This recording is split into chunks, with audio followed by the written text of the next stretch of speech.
Peter Parker is headed for a superhero midlife crisis as we enter the roaring 1990s. What'll happen next? Well, let's hop into the pages of Spider-Man Life Story issue number 4 and find out for ourselves, shall we? Alrighty then, so as we join the comic, it's 1995, a strange and wonderful time, don't you know? Mel Gibson is still a bankable leading man. People are blasting Shaggy from their Walkmans. The Sega Saturn hasn't failed yet, and Adam Sandler is still funny. Ugh, what a time to be alive, I tell you. And I can, because I was there. Granted, it's not so good if you're a resident of Chicago, where crazy old man Dr. Octopus has been setting fires for weeks, all in an attempt to bring out the clone Ben Reilly. Ben had sworn to Peter that he would try and lay low and not become a superhero, but hey, you know what they say, you can take the boy out of New York, but you can't take New York out of the clone. Now back in New York, what is Peter Parker up to these days? Well, he's going gray for one, his company is chugging along. He's unhappily divorced, MJ and the kids having moved to Portland, but hey, he does have romantic prospects. He's seeing Jessica Jones of all people, isn't that cute? Peter isn't too sure though how long he can hold out his company though from a hostile takeover by Tony Stark. The two don't agree on anything, especially as this series' version of Tony Stark is still living the whole Gordon Gekko greed is good lifestyle. Now even with all this new responsibility, Peter still tries to find time to be Spider-Man, and we have a brand new costume to go along with the era. This one is ribbed for her pleasure and looks like something you would see in a 90s Spider-Man movie if they ever made one. However, it's made abundantly clear very early on that Peter's heart just isn't in being Spider-Man anymore, and he's really only doing it out of a sense of obligation, a kind of reflex that he just can't seem to deal with. Heck, it's getting to the point where being Spider-Man might not even be safe for his health anymore. He struggles even to lift a whole car, where before he never had a problem pulling off major feats of strength. Now, it's not long before Spider-Man ends up in the crosshairs of old man Doc Ock, who has gone out of his way to ensnare him in a trap. Peter gets knocked out and comes to in an old Oscorp test facility across from his clone, who was also taken. Now, why is Ock so angry, you might be asking? When we had last seen him in the series, he was on pretty good terms with Parker. Well, much like in the original comics, Octavius had dated Aunt May for a little bit. In fact, the last time Octavius and Peter had seen each other was at Aunt May's funeral. Doc had spent so much of his life wondering about what could have been in the life they could have built together, but in his own twisted way, he thinks that Peter actually broke them up, when in fact he was just probably a pretty crappy boyfriend. Now Doc Ock is old and feels the specter of death hanging over his head and wants revenge on both Peter and Ben before everything is said and done. But wouldn't you know it, in trying to research the perfect way to kill them and potentially create a new, younger cloned body for himself, Octavius discovered a deep, dark secret within the Oscorp files, and that is the clones got switched. Ben was always the real Peter, and the Peter we've been following this whole time has actually been a clone. Ooh, what a twist. Understandably, this causes Ben to freak the hell out. He had made peace with the fact that his memories weren't his own and that he needed to work overtime to become a new, different person. So this bombshell of a revelation has just torn open all of his own wounds, and for a second there, you think Ben might actually kill Doc Ock if Peter didn't step on in to stop him. Ock is ultimately easily defeated because, well, he's friggin' ancient and you punch him in the face, he's going to fall down. But he's a sore loser though and tries to take both Peter and Ben down with him, only to be stopped when Harry Osborn steps in the way. Oh yeah, Harry Osborn was in this book too. Harry does not survive his injuries and ends up dying in Peter's arms, saying how much he loves him as a friend before eventually passing away. So with the horrible truth out there now, Peter and Ben have to decide what they're going to do next. Peter thinks that perhaps this is a sign and that Ben should assume the life that Peter has been living. In fact, he even demands it, going out of his way to make brand new papers so Ben can assume his life, and honestly, this might be for the best. Ben still has a zeal, a lust for life, and we know he's been doubling as a superhero. In fact, maybe in a weird way, this is all for the best. The switch too would also mean that they could protect their own secret identity. Peter plans to leave New York, but before he does, he wants to tie up one last loose end. He had Jess hunt down someone from his past, and that person turns out to be an old Norman Osborn. Peter rightly guesses that, much like in the original Clone Saga storyline, this was all actually a plot by Norman. You see, it was Norman who revealed Peter's secret identity to Hawk. He also messed with the clone results. Of course Peter was always the real Peter. This was just Norman Osborn trying to screw him and ruin his life one last time before he bit it too. The truly crazy and truly tragic part though is that Norman actually had no idea his son got involved or that his son even died because of something he did, and as you can imagine, Norman doesn't take this loss very well. He freaks out, attacks Spider-Man with his glider, overexerting himself to the point he ends up having a heart attack. Oof, I mean, that's a pretty rough way to go, but it could be worse. You could always be impaled on your own glider, my dude. With officially nothing left holding him in New York City, Peter goes all the way to Portland to be tearily reunited with MJ and the kids as the comic winds down. And so that was Spider-Man Life Story issue number 4, everybody, and I gotta say, the pieces are really starting to fall into place for this book and what I think Zdarsky is really trying to get across here. We see an older, more world-weary Spider-Man choose responsibility to his family instead of responsibility as a superhero and to his city because, well, for once, he actually has the perfect out in Ben Reilly. Peter is able to do the very thing in this story that Norman and Octavius and heck, even Reed Richards from earlier on in the book couldn't do, and that is let go of their obsessions. Peter is able to leave the past where it is and,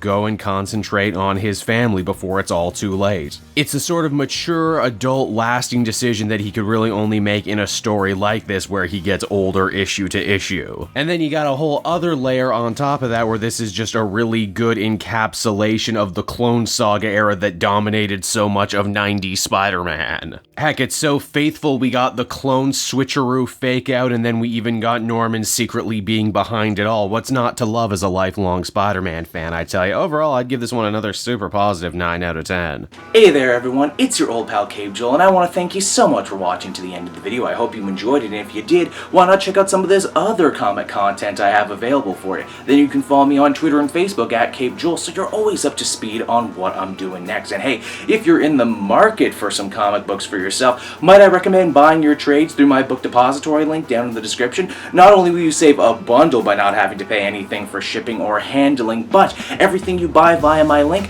goes to support me and the channel. So you win, I win, everybody wins, right? And until next time, I will be back again with more comic content that smacks of greatness. Bye-bye, everybody.